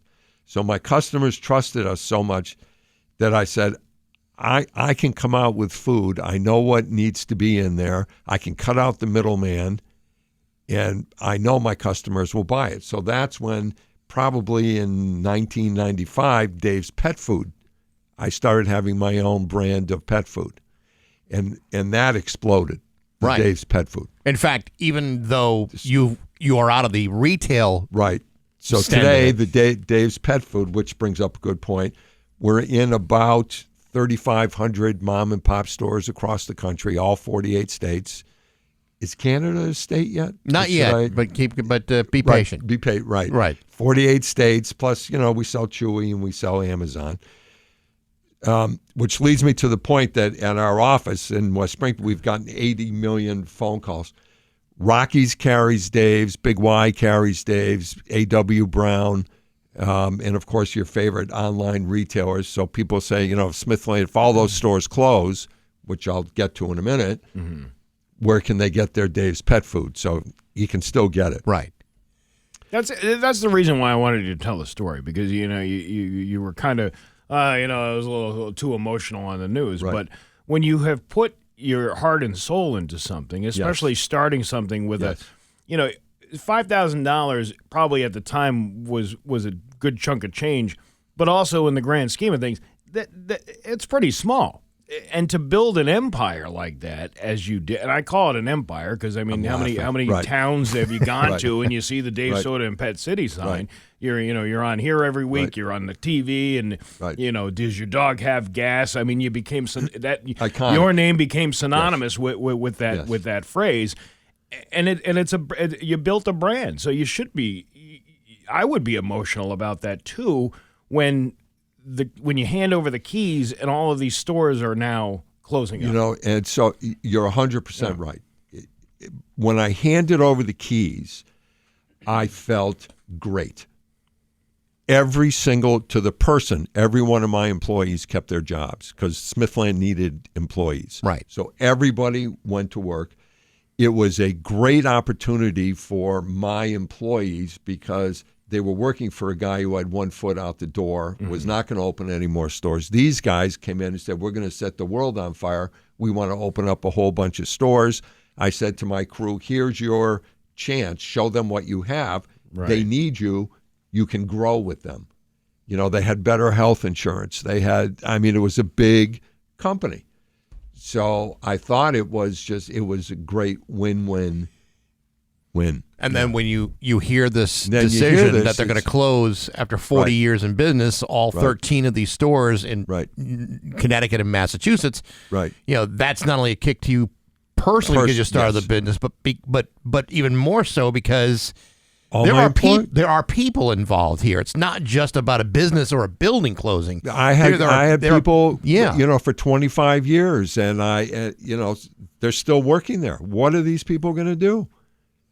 The final, apparently all sales final has already happened, and some of these stores are still open. They're going to be open until June 30. Is there 30 days in June or 31? Whatever. 30 June 30th. I keep having to do the poem in my head. So I think that they said they're going to be open until June 30th. So it's weird how it works. This is all foreign to me. So Smithland sold evidently all the assets to this liquidator company, Hilco. Okay. Mm-hmm. So Hilco is running this liquidation sale. And from what I understand, someone could still come in between now and June and buy the stores and reopen them. Hilco's job is to get the most of the assets for their client, which is Smithland, or I guess whatever. But theoretically, someone could come in and buy the stores and take them over. Say like a kindly old gentleman that may have had some sort of experience in the retail of food and soda? Actually, when I heard it, and of course, every one of my vendors called me, when are you going to take over the stores and stuff? My blood started pumping again. Like, I can do this, right? Yeah. And then I'm looking at Ellen, and she says, "Can I get the insurance money if I murder you?" And the answer is yes. Yes, you can. You'd be the Don't tell her. Don't tell her. Yeah. I said, I can't do it. I can't do it. I think it'd be a lot to ask anybody to do. Retail is hard. Retail is so hard. And then, so this happened before, and I have to correct some morons on Facebook, before the tariffs and stuff. Mm-hmm. So there's nobody, there isn't a brand in the world that gets food from China. So put that out of your question. Nobody gets food. Dave's. Right. Well, someone wrote that on Facebook. Yeah. All my food. No, but there is not a brand in the world that comes from China. But toys, crates, almost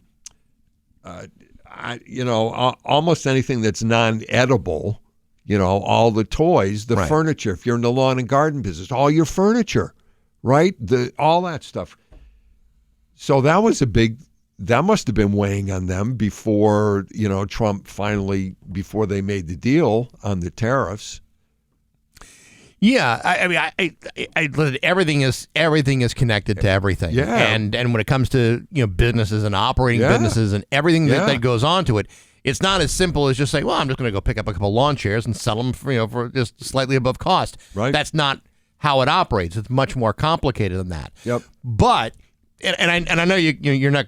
There's certain things you can't really say about what Smithland has done here, but the fact of the matter is, they closed after 40 years. I mean, they've had to make some of the same hard decisions that just a few years ago you had to make. Absolutely. I mean, that is kind of like a parallel thing here. Yes. And it's got to be a real kick in the teeth for you. Yeah. So, again, the decisions that a small business person makes are they're about the business, but most successful small businesses are so entwined in the community, and the lifeblood of a small business is their employees, right? Right. So the employee, when you're making decisions about your business, it's really about the employees, because small businesses can't exist. That's the one advantage they have over the internet is their employees. That's their biggest assets. So all that has to, really be taken into effect when you make decisions. And over the course of 40 years, there were some really, really tough decisions. Closing a store that I had on Allen and Cooley Street, where Stop and Shop was. Yep. Closing the Carew Street store. And I'll share this. Even when I closed the Allen and Cooley Street, and that was a long time ago, but I thought I was going to go bankrupt. Yeah. Yeah, I remember that. Well, Stop and Shop took over that role for you. Yeah, exactly. They evaporated themselves. Right. Exactly. Right. Yeah. Right. So, running a bit. So then, when you look through, geez, I made it for 44 years, never mind 40 years. And I know the guy whose stores they bought in Connecticut. He had an unbelievable business. And I talked to him after, and he was just crushed like I was. Yeah. It's your baby. Well, Dave, I appreciate you coming in here. I know this is not the easiest conversation for you to have, but you've been Actually, thank you. It's like I was just at my therapist. Well, that'll be 25 hours for a copay. But you and I have been friends for an awful long time, and I want to give you a chance to talk 30 about years. it. 30 years. Absolutely. And I still can't believe you cried like a bitch on the news. But hey, whatever. To each his own, right? Dave Ratner, it's good to see you. Thanks, guys. It's 8:25 on Rock 102. Spring. It's 8:29 with Bax and Nagle on Rock 102. Dan Brown has the full forecast for you. We're just kind of talking off the air with Dave about what's going to happen to that big parrot. He's got two big parrots. Yeah.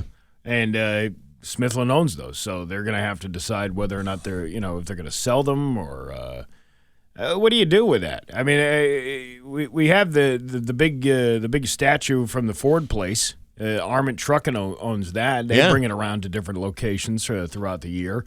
Kind of a piece of local history. Yeah, it's like that Magic Lantern sign.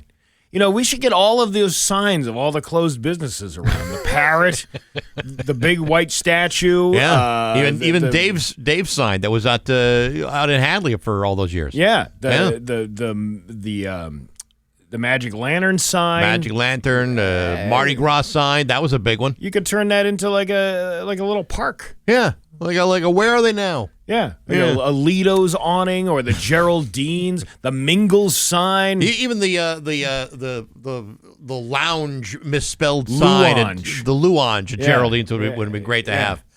Hey, it is a Shop Tuesday this morning at 9 o'clock. If you go to rock102.com, you can save 30% off to the Galaxy Restaurant in East Hampton using fresh ingredients with their own twist. That starts at 9 o'clock at the Shop 30 store on rock102.com. Do not miss out. We got news coming up next on Rock 102. Here's your Western Mass news first. 8:34 with Bax and Nagle on Rock 102. It's time for news. Here's local radio icon Steve Nagle. Well, thanks, Bax. Oh, you're very welcome, Steve. Maybe I should have pulled the news up before we started this whole thing. Please. What are you talking about? I'll skip over the bad news. We don't need to hear about that, do we? It's a sad story, and hopefully everything works out, but still. A BB gun was found at the East Longmeadow High School during an investigation on Monday afternoon. In an automated message to families and staff members, Superintendent Gordon Smith said the school administration received information during the last period of the day that a possible firearm was brought onto school grounds. The school safety protocol was initiated while the school resource officer contacted members of the East Longmeadow Police and fire departments. What does the fire department do? Whenever there is an emergency call, the fire department gets called in as well, just in case. I'm not criticizing. I'm just questioning. It's just part of regular protocol.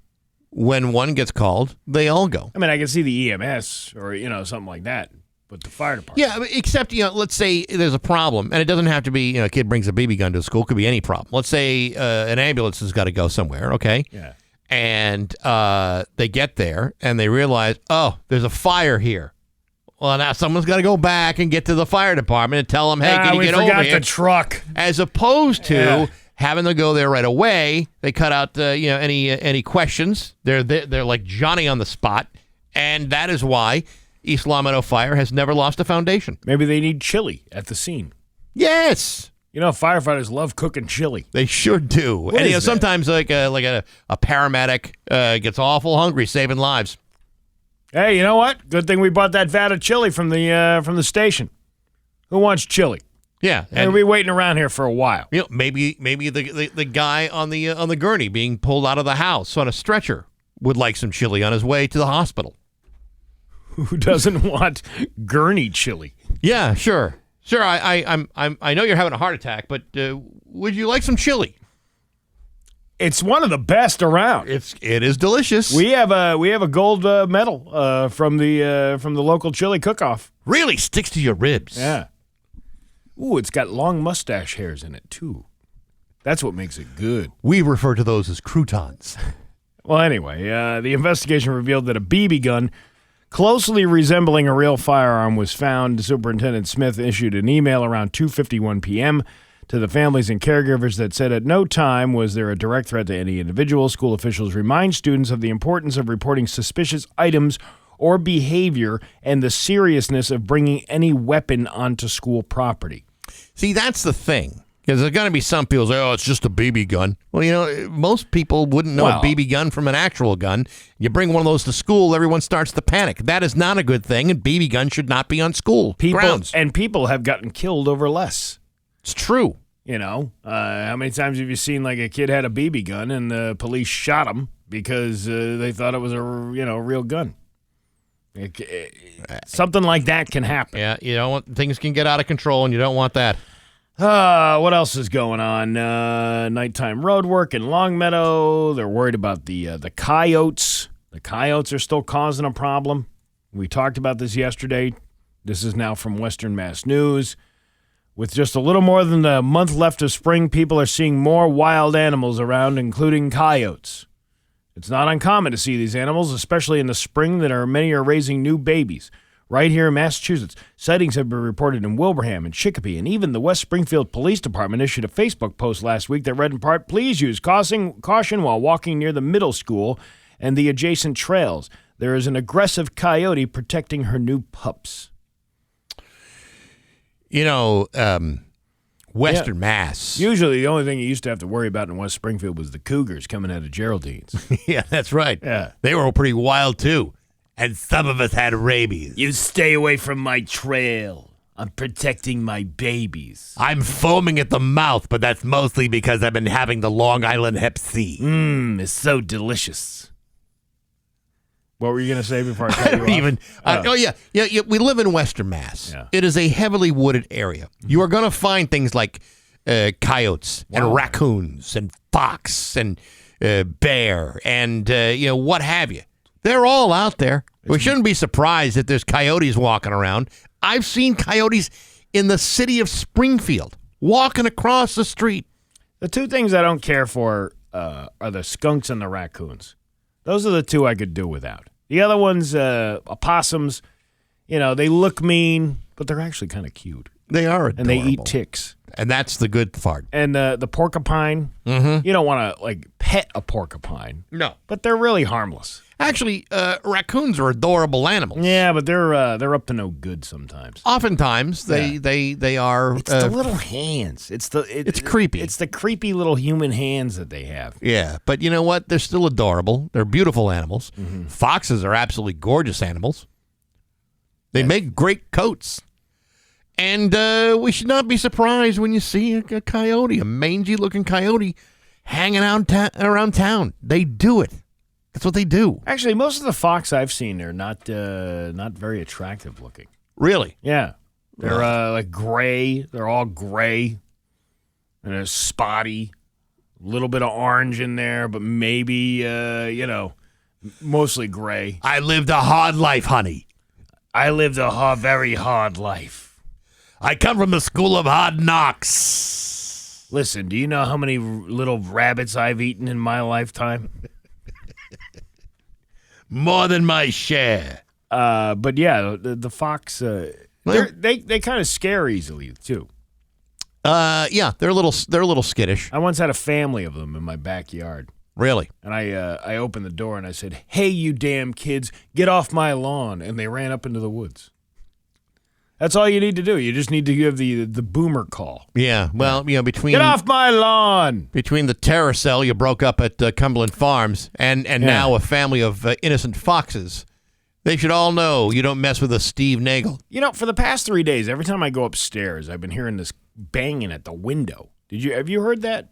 The banging at the window in the conference room upstairs? Yes. Yeah. I found out what it was. What? It's a bird. I don't know if he's nesting in there, but there seems to be an awful lot of bird poo on the branch. Like he's using that as he's like hiding, because the arborvitae is up against up against the building, and there's this bird. I don't know what kind of bird it is. It's not a robin. Maybe it's an eastern finch, perhaps. I don't know what I don't know my birds. Right. But anyway, the cute little bird. But he's like staring at me through the window. He keeps banging against the window like he wants to get in here. But on the one branch that he's doing that from, it's loaded with bird crap. I can't say I'm surprised that even birds see this building as one big giant toilet. Yeah, they say, "Can we go inside and poop on that stuff? Because that seems like it really deserves it." It ain't any cleaner on the outside than in the inside. But I just I found it kind of weird. I thought birds just go everywhere. I had a big giant load of it on my minivan last week. Probably because they said, "Look at that minivan. That guy deserves to have this giant load of crap put all over his car." And it was a lot. Did you see the one that was in the boss's office? In his window? On the window. That had to be almost like a horizontal shot. I don't know how that happens. Was that a goose? That must have been a goose. That was pretty big. I don't know. It was enormous. It's like whatever got to it completely exploded. Yeah. In midair. But this, like a midair collision. But this one's using the arborvitae like it's his own personal porta potty. It's disgusting. It's horrible. This whole building needs to be mowed down and rebuilt. Well, I'm sure they'll be digging ground soon. I'm holding my breath. Keep holding it. Keep holding. I can't. Yeah. I can't. I'll be passed out in moments. Your Pioneer Valley forecast today is going to be cloudy with a high of 74. Tomorrow, rainy with a high of 69. Giggity at 64 right now in downtown Springfield. I'm Steve Nagle, and that's the news on Rock 102. Oh, yeah. This is Dale for Northeast Men's Health. Rock 102, Springfield's Classic Rock. It's 8:49, and Led Zeppelin with Bax and Nagle on Rock 102. Sunny early here, and then changing over to clouds this afternoon with a high of 74. Tomorrow, rainy with a high of 68. It is 64 right now in downtown Springfield. Last year, about this time, we welcome Dr. Fred Kadushin from Feed the Kids into the studio to talk about their golf tournament. The new golf tournament this year is scheduled for July 14th at Springfield Country Club, and Dr. Kadushin is back. Good to see you. Thanks for having me again. Absolutely. Good First to of all, see you guys. Just so people understand what Feed the Kids is all about, give me a little bit of a history here. Well, about 8 years ago, a group of volunteers got together, and we had found out a statistic that was staggering to us, that 1 out of 6 kids didn't have proper nutrition. And so we were all volunteer group, and we decided we knew how to run a golf tournament and an auction, and that's what we've done. And so we've done it for 8 years now, and I'm really proud of what our group has done, because we do it, like I said, all donations, all volunteers, and we've raised over $500,000 already. Which is amazing. And you were telling me before we went on the air, last year's golf tournament raised a ridiculous amount of money. Yeah, we went over $105,000 last year. Wow, that's very impressive. For a golf tournament, I've run a couple golf tournaments myself. I've participated in a bunch. No one comes close to that, which really kind of shows you that people understand the problem and how much worse the problem has gotten in just the last couple of years. Exactly. Yeah. unfortunately, as much as work as we do, we're just making a small dent right now. So we need more help. I think the problem with nutrition is that, especially with kids' brains are developing, and they develop so rapidly and need the energy. They need the nutrients. Their brains are sort of like a plant. If they don't get proper nutrition and proper nutrients in the soil, they don't bloom and they don't blossom. And as soon as you add those nutrients, they do that. And that's how a kid's brain is. And what we don't realize, a lot of us, is that kids' brains develop up until the time they're 21. So it's not just that, the critical time is, 3 to 5 in terms of, they're sponges. They're just absorbing things if they get proper nutrition. This is Dr. Fred Kadushin from Feed the Kids. One of the things that is absolutely true is a lot of kids in the school system where their only nutritious opportunity is the food that they get at school. When the school year ends, all of a sudden they have a whole summer to try to figure out to not about just feed themselves, but have food that is nutritionally valuable, and a lot of kids just simply don't get any of that. That's true. And we fund 4 different programs, and we're trying to target different aspects of the need, because Square One is a great program, and they feed 500 kids a day, preschoolers 2 meals a day, plus a snack. And they really work hard at teaching families about proper nutrition, because it's not just food, or it's not just bulk. It's making sure it's nutritious. And then we help fund 2 backpack programs. And that weekend backpack programs are essential because a lot of the kids won't eat on the weekends if they don't get this food that's sent home from school. And then we also help fund No Kid Hungry, which is a national program. And they do all sorts of educational programs and lobbying, which is essential to make sure that programs like school meals for kids are still funded. The golf tournament, which happens on July 14th, tell us a little bit about what's going on there. Well, we're very fortunate this year. We're basically sold out right now. We only have space for, we've held a couple of spaces if teams come with sponsors. And we have some wonderful sponsors who come back every year. I can't list them all here, but go to our website and you can see all the great people who help sponsor us. The part now that people can really help with is the auction. We do an online auction, and people can donate things for the online auction. And it's a lot of fun. There's over 200 items, and on the auction, there's something for everybody, ranging from $10 pieces of jewelry or gift certificates to restaurants, trips to the Caribbean. So Please go to there and participate. Wow. The auction opens on July 1st. We will still accept things to put on the auction. So if somebody has something they want to donate to us, we'd be happy to put it up on the auction. Now, that number you were talking about, 1 in 6, has that gotten worse over the last couple of years? Are we talking like 1 in 4, 1 in 5? Because I know that when we do our food drive every year, that number drastically has changed from like 1 in 5 to 1 in 3. Yeah, it's scary how much worse it's gotten. So there is. I'm just trying to emphasize the need for what you folks do, and taking care of the kids that need food. And now you're talking about there are some serious threats to the school lunch program, absolutely, as well. So that need is going to be even greater. Yes, and I think one of the things that people need to understand is that the impact is so great on brain development, but it impacts almost the whole kid's life. If they don't have proper nutrition, they have more chance of school behavior problems. Mm-hmm. They can't pay attention as well, so they don't learn as well. Their chances of graduating high school go way down if they don't have proper nutrition, and health problems on top of it. So the risk of obesity increases if they don't have proper nutrition and other assorted health problems. We were just talking to Dave Ratner earlier this hour. We're talking about how things are all interconnected. Mm-hmm. And, what you're talking about is nutrition, and what we've talked about in the Mayflower Marathon is food insecurity. Right. And they really are kind of a parallel path. One kind of affects the other in a lot of ways. If nutritious food is not available for kids, oftentimes it may be about education, but there are other times when it's just about the realities of life at home. A family's got to have to make real tough decisions. Do I pay my rent or my mortgage, or do I feed my kids? These are tough choices that have to be made, and everyone's circumstance is completely different. But the problems still continue, and I think that's one of the admirable things about what you do, and admirable about what our community does for the Mayflower Marathon. It's like I think people understand all that now, and it's becoming pretty clear that in a real significant way, food insecurity, nutrition are really at a crisis situation. Yes, and I think what you said in terms of different circumstances is, regardless of how they wound up there, these kids wind up to be victims, and they're helpless. They can't necessarily feed themselves and take care of themselves.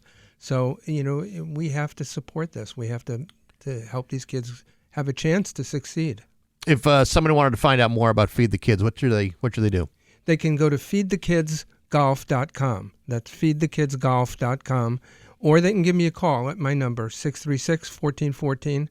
I'd be happy to talk to you if you have anything that you want to contribute to. And there are all kinds of ways to help, not just through the golf tournament, but throughout the year, too. Absolutely. We one of the things we do is one of our backpack programs has a program where we pack meals, nutritious meals. And so people volunteer to come in, and we have assembly lines where we pack 15,000 meals in a morning. So, there's different kinds of things that people can do. It's a hell of an organization. Feed the Kids, again, feedthekidsgolf.com. Dr. Fred Kadushin, great to see you again. Thanks for having me. Appreciate it. We appreciate it, too. It's 8:57 with Bax and Nagle on Rock 102. 9:10 and Allison Chains of Bax and Nagle on Rock 102. It's going to be sunny to start here, and then clouds increasing in the afternoon with a high of 74. Tomorrow, rainy with a high of 69. Giggity. You notice how when we have a guest in here that we have a serious topic, I change it to 68 just so I don't have to say the giggity thing? Yeah, I'm I know. a little too embarrassed. When Fred was in here, I just didn't think it was appropriate to use it at that time. I actually used judgment. Steve, what has become of you? What did you do with the real Steve Nagle? This maturity thing I'm going after. I believe it's pronounced maturity. Yeah, that's your analysis. Hey, you ready for some fun facts, Bax? Sure am, Steve.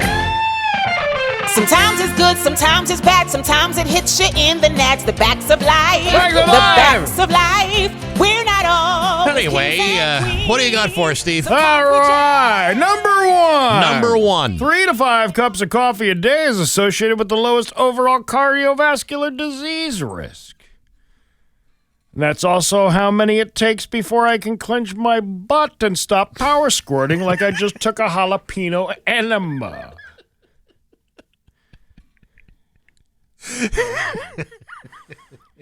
Number two.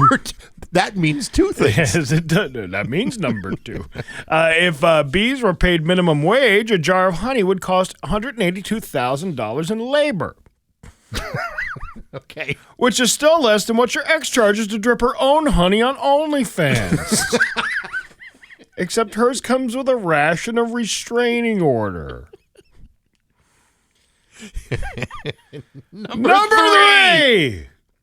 Apple's earbuds were inspired by the look of Star Wars stormtroopers. Really? Which makes sense because just like a stormtrooper, I've never seen anyone wearing them hit the right spot, even after jamming it deep in the wrong hole. Steve Nagle once helped me pick an earbud out of my ear once. Number four. The British pound is the oldest currency still in use, established 1,200 years ago. Just like your grandpa's nutsack. Still hanging in there, still wrinkled, and still somehow getting passed around. And the way it lines a wallet. Oh, yeah, the way it just kind of fits in there. Number five. If all the gold in the world were melted down, it would fit into less than 3.5 Olympic swimming pools. Which coincidentally is also the amount of lube your mother went through when trying to fit her new boyfriend's gold member up where the sun don't shine. I can't even say these without laughing.